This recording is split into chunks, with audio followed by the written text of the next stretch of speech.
can see why as well, because they are contesting on two fronts. On one hand, you've got China, and on one hand, you've got Russia, so there are contested islands on both sides, which I can understand. But if there's something I would say to the Japan Prime Minister would be, balance a military presence with diplomacy. I mean, while I can understand the need to defend your country, defend your people, but I think it's important that dialogue continues with your neighbors and other powers.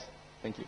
Thank you very much. Minister, if I can turn to you, there were a few high-level policy and strategy questions, and maybe as Minister of Foreign Affairs, you're best placed to answer those. There was a question about the balance between sovereignty and responsibility in maritime security.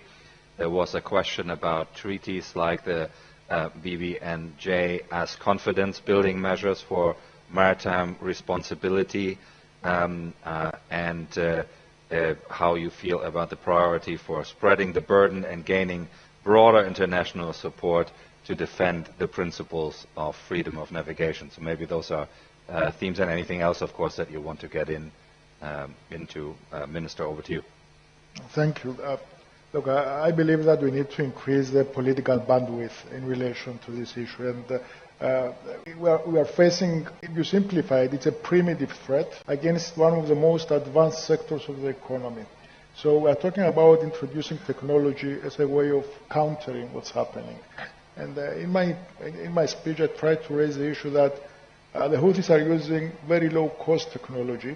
They are now, of course, adding to that capacity. So how do you try and tackle that? First of all, the military, all the technology, the intel sharing, it's critical, as the Admiral has said. But I believe that what you have been lacking is the political discussion, the political discourse that would support and provide the necessary tools.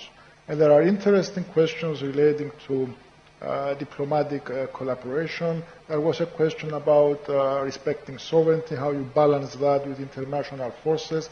There is concern in some countries in this part of the world that there is an over-militarization of the Red Sea. So all of these, I believe, are issues that could be part of a very focused dialogue. And in a sense, I totally agree that we need to have more burden sharing, because everyone, in one way or another, is affected by what is happening.